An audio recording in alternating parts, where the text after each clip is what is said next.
السلام عليكم ورحمة الله وبركاته. إن الحمد لله نحمده ونستعينه ونستغفره ونعوذ بالله من شرور أنفسنا ومن سيئات أعمالنا. من يهده الله فلا مضل له ومن يضلله فلا هادي له، وأشهد أن لا إله إلا الله وحده لا شريك له، وأشهد أن محمدًا عبده ورسوله. أما بعد، فإن خير الحديث كتاب الله، وخير الهدي هدي محمد صلى الله عليه وسلم، وشر الأمور محدثاتها، وكل محدثة بدعة، وكل بدعة ضلالة، وكل ضلالة في النار. أعوذ بالله السميع العليم من الشيطان الرجيم. بسم الله الرحمن الرحيم. يا أيها الذين آمنوا اتقوا الله حق تقاته ولا تموتن إلا وأنتم مسلمون. يا أيها الناس اتقوا ربكم الذي خلقكم من نفس واحدة وخلق منها زوجها وبث منهما رجالا كثيرا ونساء، واتقوا الله الذي تساءلون به والأرحام، إن الله كان عليكم رقيبا. يا أيها الذين آمنوا اتقوا الله وقولوا قولا سديدا يصلح لكم أعمالكم ويغفر لكم ذنوبكم، ومن يطع الله ورسوله فقد فاز فوزا عظيما. قال الله تبارك وتعالى في كلامه المجيد وفرقانه الحميد: أعوذ بالله من الشيطان الرجيم. بسم الله الرحمن الرحيم. فمن يرد الله أن يهديه يشرح صدره للإسلام، ومن يرد أن يضله يجعل صدره ضيقا حرجا كأنما يصعد في السماء।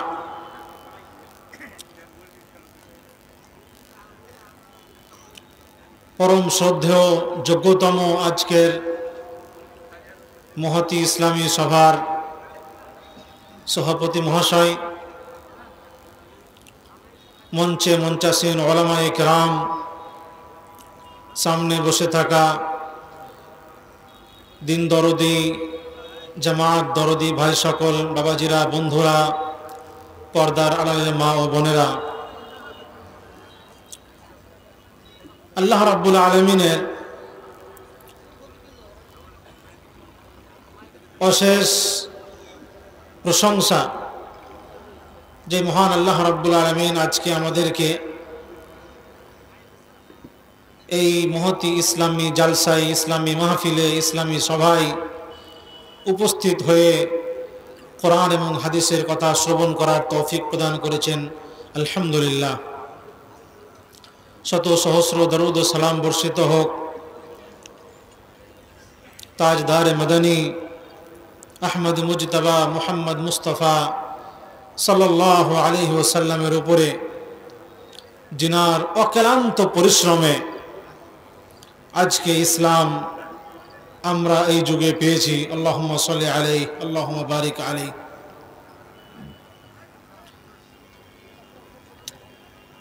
প্রিয় ভাই সকল, আমাদের এই পাকুড় জেলায় এবং আমাদের এই এলাকাতে, শুধু জেলা বললে হয়তো জেলার অনেক প্রান্তে আমরা এখনো যাইনি বা চিনি না সেই জেলার প্রান্তগুলো, আমাদের যে প্রান্ত এলাকা, এই এলাকাতে অনেক জালসা জুলুস হচ্ছে। আজকেই আমাদের পাকুড় জেলাতে আমার জানা মতে 4 জায়গায় জালসা হচ্ছে, ইসলামী মাহফিল। এগুলোই প্রত্যেক জায়গাতে কিন্তু কোরআন হাদিসের কথা শোনা হচ্ছে, প্রত্যেক জায়গাতে আল্লাহ রসুলের কথা বলা হচ্ছে, প্রত্যেক জায়গাতে যারা পথভ্রষ্ট লাইনচ্যুত মানুষ তাদেরকে সঠিক লাইনে নিয়ে আসার প্রচেষ্টা চালানো হচ্ছে। আল্লাহ রাব্বুল আলামিনের তৌফিক যে আল্লাহ রাব্বুল আলামিন উলামায়ে কেরামদেরকে, যারা আম্বিয়ায়ে কেরামদের ওয়ারিসিন, তাদেরকে এই কাজের জন্য তিনি রেখে দিয়েছেন। কিয়ামত পর্যন্ত তারা কারো মাধ্যমে হোক, যদি জালসা শেষ হয়ে যায়, জালসা নাই হয়, ধরেন আমাদের এখানে আবার সিজনাল জালসা হয়, এক সিজনে জালসা, প্রত্যেক রাত্রে জালসা, এক রাতে 4টা-5টা করে জালসা। যদি তা নাও হয়, কিছুই না থাকে, তবু কমসে কম জুমার খুতবা থাকবে, যেখানে ওয়াজ নসিহত করা হয়, মানুষদেরকে বোঝানো হয়, মানুষদেরকে সঠিক পদ্ধতির ব্যাপারে জানানো হয়।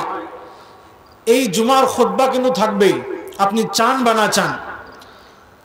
আলহামদুলিল্লাহ, আল্লাহ রাব্বুল আলামিনের অশেষ মেহেরবানিতে এই কাজটা কিন্তু উম্মতের জন্য ধারাবাহিকভাবে চলতে থাকবে, কেমন পর্যন্ত চলতে থাকবে ইনশাআল্লাহ। এখন আমরা নিজেদেরা ঠিক করব যে আমরা ওই ধারাতে, ওই লাইনে, ওই পদ্ধতিতে আমরা আছি না নাই, আমরা নিজেদেরকে ওই রাস্তায় নিয়ে আসতে পারছি না পারি না, আমরা উলামায়ে কেরামদের কথার উপরে আমল করে নিজের জীবনে পরিবর্তন নিয়ে আসতে পারছি না পারছি না, এটা আমাদের ব্যাপার। আল্লাহ রাব্বুল আলামিন ব্যবস্থা করে দিয়েছেন, কিন্তু ব্যবস্থা চলবেই চলবে, সেটা কোনোদিন শেষ হবে না, সেটা ডিসকানেক্ট হবে না কোনোদিন।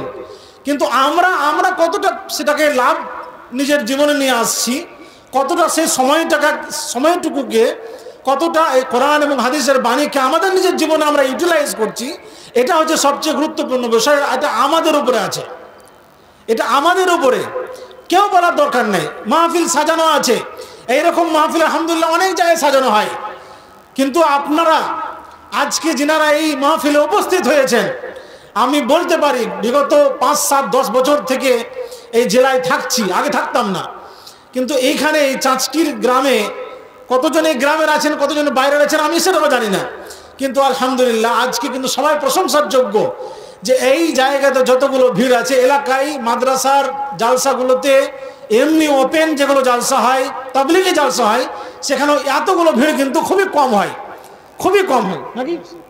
আলহামদুলিল্লাহ, এটার জন্য আপনারা সবারই জন্য আমি দোয়া করছি যে আল্লাহ তাআলা আমাদের সবাইকে যেন, যারা আজকে উপস্থিত হয়েছে এখানে, যা কিছু কথা আমরা আজকে শুনবো তার প্রতি যেন আমরা পুরোপুরি আমল করতে পারি, আল্লাহ যেন তৌফিক দান করেন, আল্লাহুম্মা আমিন। সম্মানিত ভাই, আল্লাহ রাব্বুল আলামিন এই দুনিয়াতে আমাদেরকে ইসলাম দিয়েছেন, বিরাট বড় একটি নিয়ামত। ইসলাম একটি এমন বড় নিয়ামত, যার কাছে ইসলাম নেই এবং ইসলামের মধুরতা সে বুঝে গেছে, যার কাছে ইসলাম পৌঁছায়নি, এমন বাড়িতে জন্মগ্রহণ করেছে যে বাড়িতে ইসলাম নেই, এবং তার অন্তরের মধ্যে আল্লাহ ইসলামের ভালোবাসা দিয়েছেন, সে বুঝতে পারবে যে ইসলাম কত বড় নিয়ামত। আপনি আমি যে এমন বাড়িতে জন্মগ্রহণ করছি যেখানে ইসলামী বাড়ি, আমার আব্বা মুসলিম, আমার দাদু মুসলিম, আমার পুরো বংশবলী মুসলিম, আমাকে ইসলাম ধর্ম ফলো করার জন্য, ইসলামের মোতাবেক জীবনযাপন করার জন্য কোনো রকমের কষ্ট হয় না, কোনো রকমের কোরবানি দিতে হয় না, কোনো রকমের স্যাক্রিফাইস করতে হয় না। কিন্তু যে ব্যক্তি মুসলিম ঘরে জন্মগ্রহণ করেনি, যে ব্যক্তি মুসলিম হয়েই দুনিয়ায় আসেনি, তার অন্তরের মধ্যে আল্লাহ ইসলামের ভালোবাসা দিয়ে দিয়েছে, ওই বুধ শক্তি আল্লাহ তাআলা দিয়ে দিয়েছেন। এই দুনিয়ার যে যতগুলো মাখলুক আছে, বড় বড় মাখলুক, সমস্ত মাখলুকের চলাফেরা সবকিছু সে বুঝে নিয়েছে, এবং ওর অন্তরের মধ্যে এটা চলে এসেছে, আল্লাহ এই দুনিয়াকে চালানোওয়ালা, এই দুনিয়ায় একমাত্র ইবাদত বান্দেগি করার লায়ক যোগ্য শুধুমাত্র তুমি। যার অন্তরের মধ্যে এই ধারণা, এই চিন্তা, এই ধারা ঢুকে গেছে, তাকে জিজ্ঞাসা করেন যে ইসলামটা কত বড় নিয়ামত। ভাই সকল, তার জন্যে আল্লাহ রাব্বুল আলামিন বলছেন আমাদেরকে বোঝানো উচিত। আল্লাহ বলছেন ইন্নাদ দীনা ইনদাল্লাহিল ইসলাম। আল্লাহ রাব্বুল আলামিনের কাছে সবচেয়ে গুরুত্বপূর্ণ, সবচেয়ে প্রিয় ধর্ম হচ্ছে ইসলাম। ইসলাম ছাড়া কিছু নয়। এখন আমরা যদি ইসলাম ধর্মকে পেয়েও, ইসলাম ধর্মের কথা শোনা সত্ত্বেও, ইসলাম ধর্মের এত গুরুত্বপূর্ণ একটি কিতাব যার নাম কোরআন, তাকে পেয়েও আমরা যদি তার মোতাবিক জীবনযাপন না করতে পারি, যেটা কমপ্লিট জীবন বিধান, সেই জীবন বিধানকে মেনে চলে যদি তার মোতাবিক আমরা জীবন না চালাতে পারি, তাহলে এর থেকে বড় মাহরুম এবং এর থেকে হতভাগাপনার কথা আর কিছুই আমাদের জন্য হতে পারে না। সম্মানিত ভাইয়েরা, তার জন্যেই আপনারা যদি মনে করি যে আমাদেরকে আল্লাহ ইসলাম দিয়েছেন, এই ইসলাম থাক না, আমরা তো মুসলিম হয়ে গেছি, তো আমার নামও তো ইসলামী নাম, আমরা ইনশাআল্লাহ জান্নাত পেয়ে নেব, আমরা ইনশাআল্লাহ যারা মুমিনিন, যারা সোলাহা, তাদেরই রাস্তায় আমরাও চলবো, তো আমরা যেমনই থাকি না কেন ইসলামের কথা মোতাবিক চলি বা চলি না, আমাদের জন্য যথেষ্ট জিনা। তার জন্য কবি বলছেন, নাম তুনে মোহাম্মদ আলী রখ লিয়া, নাম তুনে মোহাম্মদ আলী রখ লিয়া, क्या यही बस মুসলমান কি পহচান है। আমাদের চলাফেরার মাধ্যমে, আমাদের কথাবার্তার মাধ্যমে, আমাদের জীবনশৈলীর মাধ্যমে ইসলামের প্রত্যেকটা বিধান যেন প্রফুল্লিত হয়ে ওঠে, এই প্রচেষ্টা আমাদের করতে হবে। আজকে আমাদের অবস্থা তেমন হয়ে আছে, বলাই বাহুল্য, আফসোস হয় যে আমরা ইসলামের যেটা পাঁচটি বুনিয়াদে যেটা স্তম্ভ আছে, সেই পাঁচটি স্তম্ভকেও মেনে চলি না, বাকিগুলো ছেড়ে দিন। আমাদের সামাজিক জীবনে যেগুলো ইসলামের বিধান মেনে চলতে হয়, একে অপরের সাথে আমাদের ভালো সুসম্পর্ক, আমাদের আত্মীয়র সাথে সুসম্পর্ক, আমাদের প্রতিবেশীর সাথে সুসম্পর্ক, আমাদের রাস্তায় চলাফেরা মানুষের সাথে সুসম্পর্ক, এগুলো যদি ছেড়েই দিই, তো কমসে কম যেটা বুনিয়াদি জিনিস আমাদের জীবনে ইসলামকে মানার জন্য, সেটাকেই আমরা মেনে চলি না। আজকে এত বড় বড় সম্মেলন, এত বড় বড় জালসা, এত বড় বড় প্রোগ্রাম আমাদের শুধুমাত্র ভালো রাস্তায় নিয়ে আসার জন্য হয়, এর অন্য কোনো কিন্তু উদ্দেশ্য থাকে না। উদ্দেশ্য শুধুমাত্র একটাই, যে মানুষ যেন সঠিক রাস্তায় চলে আসে, মানুষ যেন আপন প্রভুর দিকে ফিরে আসে, মানুষ যেন, যারা সাহাবায়ে কিরাম যারা ছিলেন, তাবেঈন ইমাম ছিলেন, তবে তাবেঈন ছিলেন, আসলাফুল উম্মাহ ছিলেন, তাদের জীবনের মতো আমাদের এই এলাকার, আমাদের এই সময়ের যুগের মুসলিমরাও যেন জীবন যাপন করে, তারই উদ্দেশ্যে এইগুলো হয়, এগুলো আয়োজন করা হয়। কত পয়সা খরচ হয়, কত পয়সা ব্যয় হয় শুধুমাত্র মানুষকে সঠিক রাস্তায় নিয়ে আসার জন্য। তারপরেও যদি আমাদের সঠিক রাস্তায় আমরা না আসতে পারি, তাহলে এর থেকে বড় মাহরুমি আর কিছু হতে পারে না। আল্লাহ সুবহানাহু ওয়া তাআলা বলছেন, ইন্না ফি খালকিস সামাওয়াতি ওয়াল আরদ ওয়া ইখতিলাফিল লাইলি ওয়ান নাহার লাআয়াতিল লিউলিল আলবাব। আমাদেরকে সঠিক রাস্তায় নিয়ে আসার জন্য, আমাদেরকে হিদায়াতের পথে নিয়ে আসার জন্য বলতে হবে, ভাই তুমি নামাজ কেন পড়ো, নামাজ পড়ো। তুমি রোজা কেন রাখো না, বলছে আমার শরীর খুবই খারাপ, আমি সকালে উঠেই ফজর পরে কাজ করতে চলে যাই, তার জন্য রোজা রাখতে পারি না, নাউজুবিল্লাহ। আমি বাইরে চলে যাই গাড়ি নিয়ে, তার জন্য রোজা রাখতে পারি না। এই যে রমজান মাস আসছে না, কিছুদিন পরেই সাহাবায়ে কেরামের যদি জীবনী পড়েন তাহলে বুঝতে পারবেন, তিনারা শাবান ও মুআজ্জমের মাসে, যে মাসটা এখন চলছে, এই মাসে তিনারা দোয়া করতেন কান্না করে আল্লাহ তাআলার কাছে, আল্লাহুম্মা বাল্লিগনা রমাদান, আল্লাহুম্মা বাল্লিগনা রমাদান, ইয়া আল্লাহ রমজান মাস যেন আমরা পেয়ে যাই, আল্লাহ তার তুমি তৌফিক দান করো, এই দোয়া করতেন তিনারা।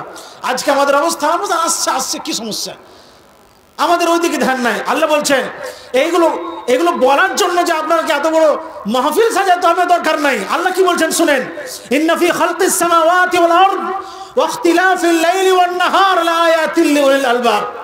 এই যে জমিন এবং আসমান দেখছেন না, জমিন এত বড় জমিন, আবার জমিনে যদি বেশি করে গর্ত করে তো পানি বেরিয়ে যাচ্ছে, বোরিং করছি না, পানি বেরিয়ে যাচ্ছে। দেখেন, একবার মাথায় খেয়াল আসে না যে আল্লাহ তুমি কেমন জমিন বানিয়েছো। এই জমিনে আমরা হাঁটছি, কত বড় বড় ব্রিজ তৈরি হচ্ছে, রাস্তা তৈরি হচ্ছে, বড় বড় গাড়ি যাচ্ছে, কিছুই হয় না। আবার একটু খুঁড়ছি তো এই গর্ত করে আবার দেখছি ওখানে সুন্দর করে পানি বেরিয়ে যাচ্ছে, ভালো পানি বেরিয়ে যাচ্ছে। এত বড় আকাশ, কেউ ছুঁতে পারেনি আকাশকে এখন পর্যন্ত। কত বড় বড় প্লেন, রকেট, ফাইটার জেট ইত্যাদি, এতগুলো প্রযুক্তি এখন আল্লাহর রহমতে এতগুলো মানুষ তৈরি করেছে, কিন্তু কেউ আকাশ ছুঁতে পারেনি। আল্লাহ বলছেন, ইন্না ফি খালকিস সামাওয়াতি ওয়াল আরদ, জমিন এবং আসমানের সৃষ্টিতে, ওয়া ইখতিলাফিল লাইলি ওয়ান নাহার, এবং দিন এবং রাত্রির যে পরিবর্তন, এই পরিবর্তনে আল্লাহ বলছেন লা আয়াতিল লিউলিল আলবাব, যারা বুদ্ধিমান, যাদেরকে আল্লাহ বিদ্যা বুদ্ধি দিয়েছেন, যাদের অন্তরকে ইসলামের জন্য খুলে দিয়েছেন, যাদের ব্রেনকে আল্লাহ রাব্বুল আলামিন ইসলামের জন্য অ্যাকসেপ্টেবল বানিয়ে দিয়েছেন, তাদের জন্য এই সবগুলোর মধ্যে আল্লাহ নিদর্শন রয়েছে। ওকে বলতে হবে না যে আল্লাহর ইবাদত করো, ওকে বলতে হবে না যে কোরআনের মোতাবেক জীবনযাপন করো, ওকে বলতে হবে না যে ইসলামের জীবন বিধানকে তুমি আপনি নাও, এগুলো বলতে হবে না। কেন? আল্লাহ বলছেন যার কাছে বিদ্যা বুদ্ধি আছে, যাকে আল্লাহ তাআলা উচ্চ মানের বুদ্ধি দিয়েছেন, তাকে এগুলো দেখলেই তাদের অন্তর এমন হয়ে যাবে, ঈমান তাজা হয়ে যাবে, ইসলামের ভালোবাসা চলে আসবে। আর তাদেরকে এই দাওয়াত তাবলীগ করার জন্য, তাদেরকে বোঝানোর জন্য এত বড় মাহফিল সাজাতে হবে না। তবুও সমাজের প্রত্যেকটা ব্যক্তিকে, সমাজের শেষ লাইনে বসে থাকা ব্যক্তির কাছে ইসলামের বার্তা পৌঁছে দেওয়ার জন্য উম্মতে মুহাম্মাদিয়ার ওই লোকগুলো, আজকের যুগের ওই লোকগুলো প্রশংসার যোগ্য, যাদের অন্তরে শুধুমাত্র এই নিয়াতি থাকে যে আল্লাহ আমি অর্থ ব্যয় করছি, আমি এই কষ্ট করছি, আমি নিজের শ্রম ব্যয় করছি, একমাত্র উদ্দেশ্য হচ্ছে তোমার এই পথভ্রষ্ট বান্দা, তোমার রাস্তা থেকে হারিয়ে যাওয়া বান্দা, সঠিক রাস্তা থেকে সরে যাওয়া বান্দারা যেন তোমার দিনের দিকে আবার অগ্রসর হয়ে যায়, আবার যেন তোমার দিকে ফিরে আসে। শুধুমাত্র এই কারণেই এত বড় বড় মাহফিল সাজানো হয় ভাইয়েরা। নচেত আল্লাহ তাআলার কোরআনের মধ্যে যদি আমরা একবার গবেষণা করি, কোরআনকে যদি তিলাওয়াত করি, কোরআনকে যদি পড়ি, কিছুই করতে হবে না। শুধুমাত্র জুমার দিনে খুতবার আগে যদি পৌঁছে গিয়ে খুতবাটা ভালোভাবে শ্রবণ করি, তাহলে 1-2 মাসের মধ্যে মাত্র আপনার জীবনে অনেক কিছু পরিবর্তন চলে আসবে।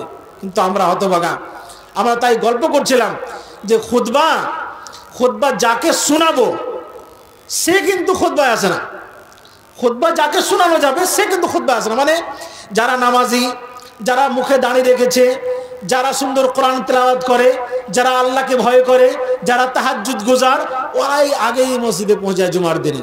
আর যারাকে বলে, যাদেরকে উদ্দেশ্য করে খুতবা দেওয়া হয় যে ওদের ব্যাপারে আমি কিছু শোনাবো, কিছু বলবো, তাদেরকে উপদেশমূলক কথা বলবো, তারা কিন্তু আর নেই। তারা আসবে কখন? 5 মিনিট আগে। এইরকম যদি আমাদের জীবন হয়, এইরকমই যদি আমরা কোরআনকে, দ্বীনকে, ইসলামকে তাকে মাজাক বানিয়ে নিই, অট্টহাসি বানিয়ে নিই, তাহলে আল্লাহ তাআলা যখন তার কবজাতে আমরা আসবো, কোনোদিন আল্লাহ তাআলা ছেড়ে দিবেন না ভাই। তাই আমরা মনে করি যে এত যুবক, এত মদ খাওয়া হচ্ছে, গাঁজা খাওয়া হচ্ছে, জুয়া খেলা হচ্ছে, ওরা তো ভালোই একদম চলছে, সুন্দর, কোনো অসুবিধা হয় না। আর যারা মুরব্বী মানুষ, যারা নামাজ পড়ে, যারা আল্লাহকে দেখে ভয় করে, তাদের জীবনে ওই রকমই যেখানে ছিল সেখানে থাকছে। কেন এরকম? আল্লাহ তাআলা বলছেন কোরআনের মধ্যে, ওয়ালা তাহসাবান্নাল্লাহা গাফিলান আম্মা ইয়ামালুয যালিমুন ইন্নামা ইউআখিরুহুম লিয়াউমিন তাশখাসু ফীহিল আবসার। সত্যিকারই আপনাকে যদি আমি আরবির এই আয়াতের সত্যি বোঝাতে পারতাম ব্যাখ্যাটা, তাহলে আপনাদের মধ্যে সবাই, আশা করি যাদের অন্তরের মধ্যে ইসলাম আছে, ইসলামের একটুকু ভালোবাসা আছে, সবাই নিজের জীবন পরিবর্তন করতে পারত। কিন্তু দুঃখিত যে ওই ভাষার মানে পুরোপুরিভাবে ব্যাখ্যা করতে পারা যাবে না যেটা আল্লাহ তাআলা বলতে চাইছেন। ওর জন্য আপনাকে আরবি শিখতে হবে কিন্তু, এবং আরবি বুঝতে হবে। আল্লাহ বলছেন ওয়ালা তাহসাবান্নাল্লাহা গাফিলান আম্মা ইয়ামালুয যালিমুন, যারা জুলুম অত্যাচার করে, যারা ইসলামকে নিয়ে ছেলেখেলা করে, যারা ইসলামকে নিয়ে অট্টহাসি করে, যারা ইসলামের কিছু কথা মানে, কিছু কথা মানে না, যারা ইসলামের যে কথাগুলো তাকে ইচ্ছা হয় যে মানবো, অনুকরণ করব, ওটাকেই অনুসরণ করে, যেটা ইচ্ছা হয় অনুসরণ করবো না, সেটাকে ছেড়ে যায়, তাদের ব্যাপারে আল্লাহ তাআলা কিন্তু গাফিল নয়। আল্লাহ রাব্বুল আলামিন তাদের ব্যাপারে কিন্তু গাফিল নয়, ভুলে যাননি তাদেরকে যে না ঠিক আছে তোমরা যা ইচ্ছা তাই করো, তোমাদেরকে ছাড় দিয়ে দিলাম, তোমরা কিছু হবে না তোমাদের। যে না, আল্লাহ তাআলা সব দেখছেন। আল্লাহ তাআলা আবার সেটা বলে দিচ্ছেন কিন্তু, ওয়ালা তাহসাবান্নাল্লাহ, খবরদার তোমরা মনে করো না যে যারা জুলুম করে, অত্যাচার করে, যারা নামাজের সময় হলেও নামাজ পড়ে না, যারা রমজান মুবারকের মাস আসা সত্ত্বেও, পাওয়া সত্ত্বেও ফরজ যেগুলো সিয়াম সেটা পালন করে না, যারা ইসলামের জীবন বিধান মতো জীবনযাপন করে না, তাদের কথা মনে করো না যে তাদেরকে আল্লাহ তাআলা ভুলে গেছেন, তাদেরকে দেখেন না, তাদেরকে স্মরণ রাখেন না। জিনা, ওদেরকে অবশ্যই স্মরণ রাখেন। আল্লাহ বলছেন ওয়ালা তাহসাবান্নাল্লাহা গাফিলান আম্মা ইয়ামালুয যালিমুন ইন্নামা ইউআখিরুহুম লিয়াউমিন তাশখাসু ফীহিল আবসার। আল্লাহ তাআলা ওদেরকে ছাড় দিয়েছেন। কি করেছেন?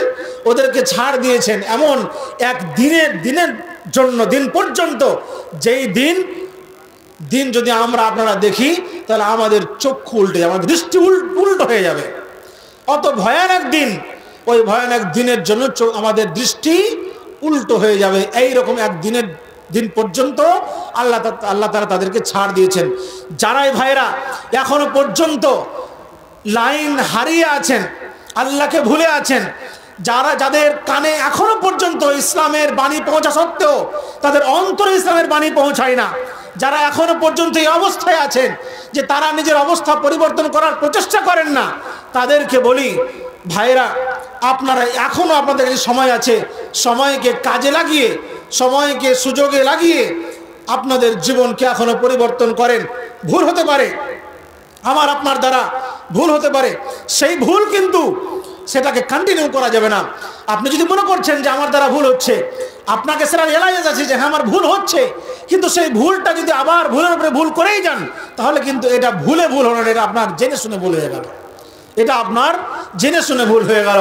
সম্মানিত ভাই, আজকে আমরা মনে করি, আজকে আমাদের যা অবস্থা, আমাদের বর্তমান যে পরিস্থিতি, তাতে আমরা মনে করি যে আমাদের উপরে অত্যাচার হচ্ছে, আমরা অত্যাচারিত, আমাদের উপরে জুলুম হচ্ছে, অনেক রকমের অত্যাচার করা হচ্ছে আমাদেরকে। কেন? আমরা মুসলিম, আমরা মুওয়াহিদ, আমরা আল্লাহকে ভালোবাসি, তার জন্য জিনা।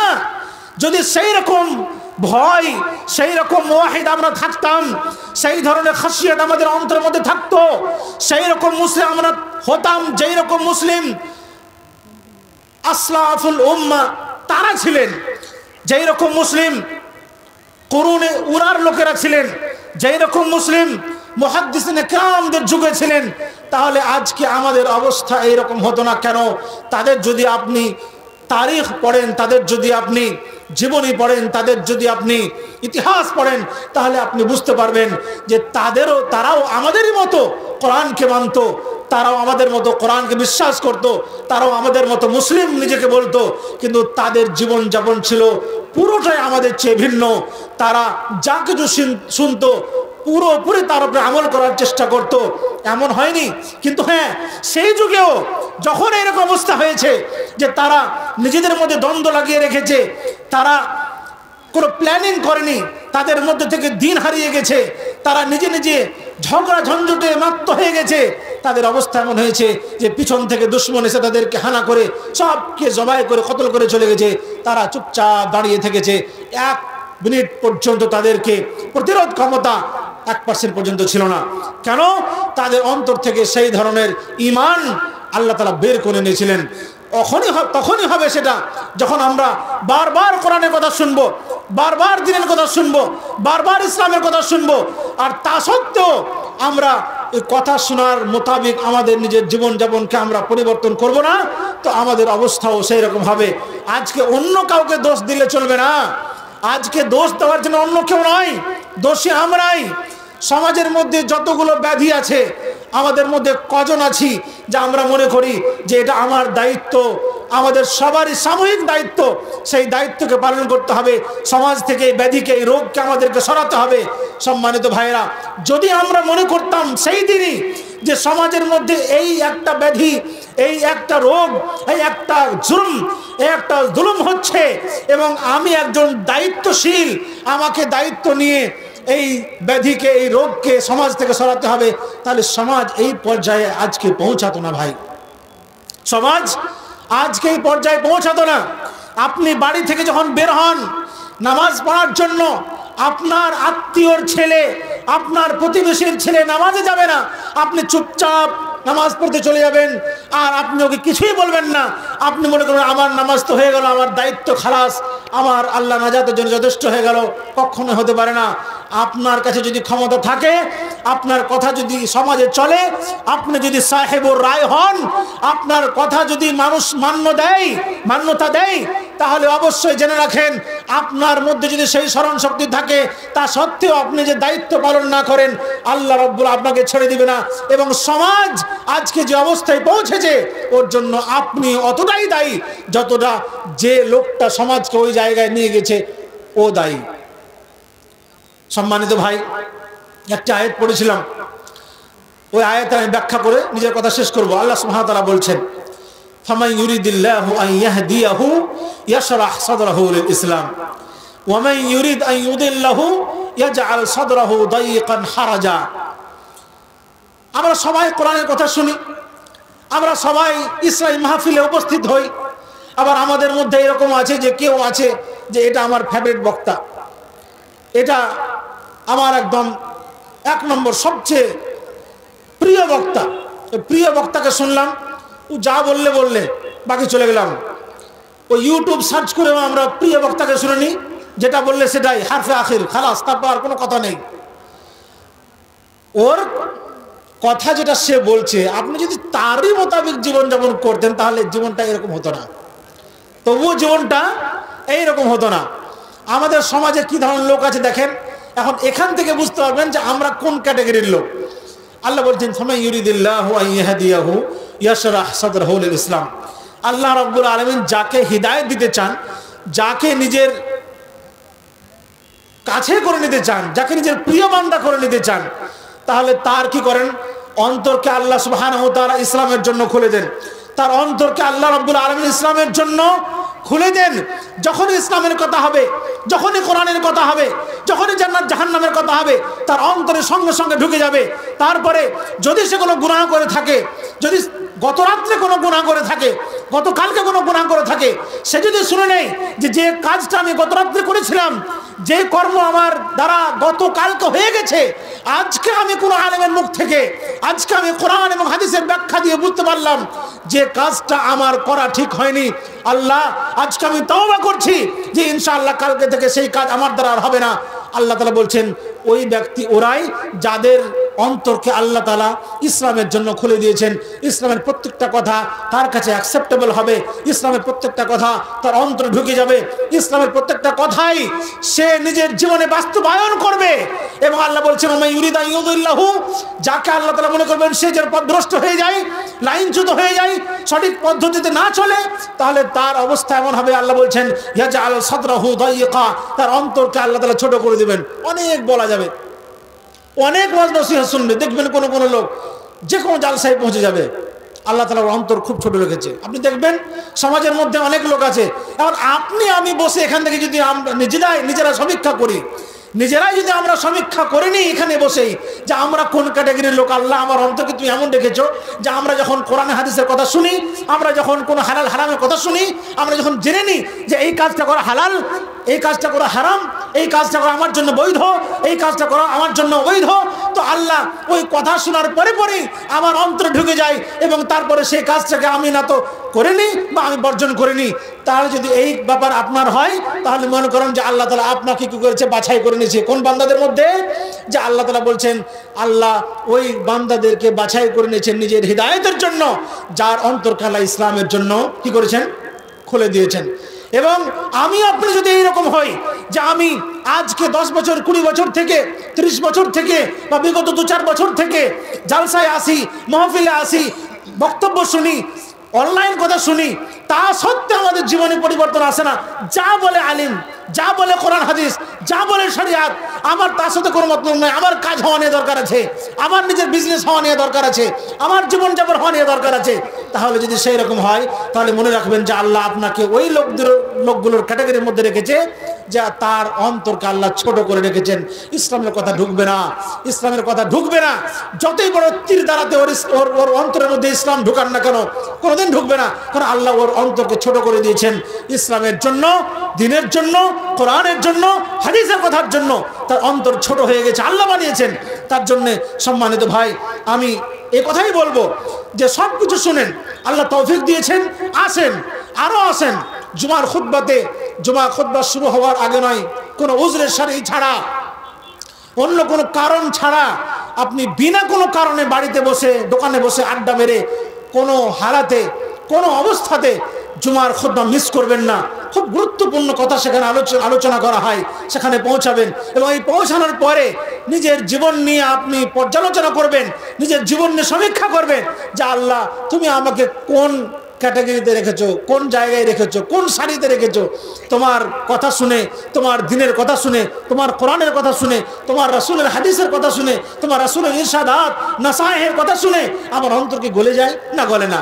আমার অন্তরে কি তোমার শরীয়তের কথা, তোমার কোরআনের কথা ঢুকে যায়? না ঢুকে না। যদি ঢুকে যায় তাহলে আল্লাহ তাআলা আপনাকে বাছাই করে নিয়েছেন নিজের খাস এবং প্রিয় বান্দাদের মধ্যে। যদি না ঢুকে তাহলে আজকে থেকে আল্লাহর কাছে আপনি তওবা করেন, দোয়া করে আল্লাহর কাছে হিদায়াতের তলবগার হন, যে আল্লাহ আমাকে তুমি ওই বান্দাদের মধ্যে বানিয়ে দাও যার তুমি অন্তর ইসলামের জন্য খুলে দিয়েছো।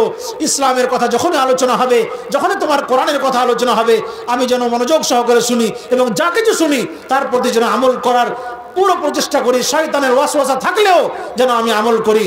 আমি শেষের বেলায় আল্লাহ সুবহানাহু কাছে দোয়া করি, আল্লাহ সুবহানাহু ওয়া তাআলা আমাদের সবাইকে যেন আমরা যা কিছু শুনি সব ভালো কথার উপরে জীবনযাপন করার তৌফিক দান করেন। ইলাহুল আলামিন, আমরা আজকে পুরো বিশ্বে লাঞ্ছিত, ঘৃণিত, পদতলিত। আল্লাহ আমাদের অবস্থাকে তুমি ছাড়া কেউ ভালো করতে পারবে না। আজকে আমরা তওবা করছি যে আল্লাহ তোমার কথার মোতাবিক, তোমার শরীয়তের মোতাবিক আমরা জীবনযাপন করব, যতটা পারবো আমাদের ইস্তিতাআতের মোতাবিক, আমাদের ক্ষমতার মোতাবিক আমরা ইনশাআল্লাহ সেই মোতাবিক আমল করব। আল্লাহ তুমি আমাদের অবস্থাকে পরিবর্তন করে আমাদেরকে দুনিয়াতে, এই দুনিয়াতেও এবং আখিরাতেও সম্মানিত করিও। আল্লাহুম্মা আমিন। ওয়া আখিরু দাওয়ানা আলহামদুলিল্লাহি রাব্বিল আলামিন। আকুলু কওলি হাযা আস্তাগফিরুল্লাহ লি ওয়া লাকুম ওয়া লিসাইরিল মুসলিমিনা ফাস্তাগফিরুহু ইন্নাহু হুয়াল গফুরুর রহিম। আসসালামু আলাইকুম ওয়া রাহমাতুল্লাহি ওয়া বারাকাতুহু।